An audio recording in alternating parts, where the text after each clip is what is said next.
tonight. The couple feared swept out to sea. The search is suspended for a second night after their car is washed up on a beach near Stranraer.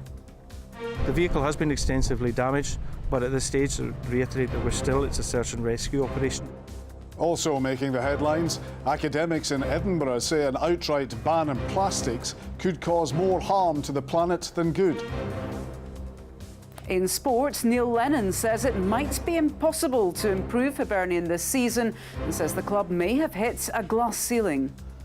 And a delivery with a difference. The boy whose letter to his dad in heaven prompted a response from the Royal Mail.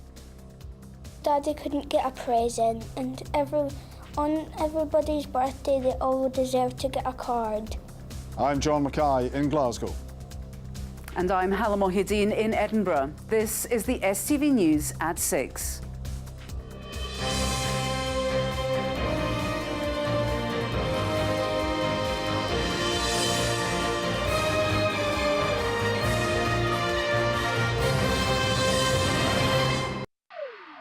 Proposals published, now the big sell begins. The British people want this to be settled. They want a good deal that sets us on course for a brighter future. Is the Brexit political declaration right for the UK, or a fudge document which sells out the Scottish fishing industry? And a working levy. Should employers be forced to pay for employees to park at work?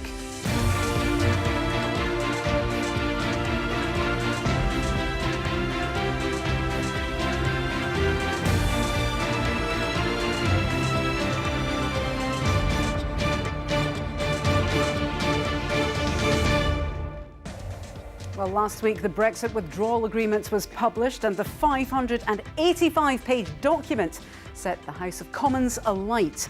Today, another draft text was published, the political declaration between the UK and the EU, to define the future relationship going forward.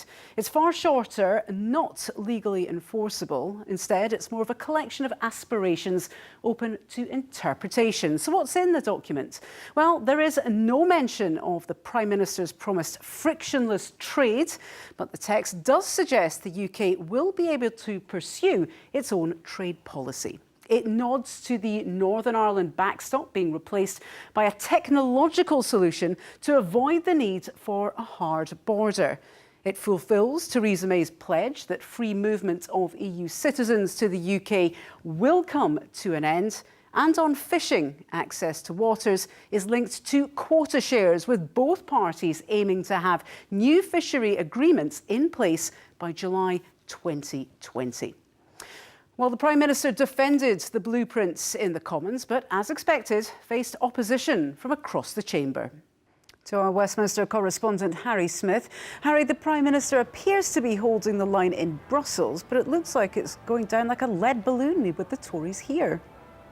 That's actually a very good description of what's happening here. Workers involved in a long-running dispute with Glasgow City Council over equal pay say they will keep fighting until they get what they're due. The council says it remains committed to reaching a settlement by the end of the year as agreed. However, thousands of staff are preparing to go out on strike next week. Well, our political correspondent Ewan Petrie joins us now from George Square. Ewan, is there any prospect of this being resolved before staff walk out? Well, that's looking increasingly unlikely. The strike is due to take place on Tuesday and Wednesday next week, so time is running short. In terms of the SNP position when it comes to Brexit, the position has always been to remain as closely aligned with the single market and customs union, and one would assume that also means remaining within the common fisheries policy. Is that not a contradiction with what's being proposed here? That's all from us tonight. I'm back with Scotland tonight at 10:30. Brexit and Mars touchdowns will feature.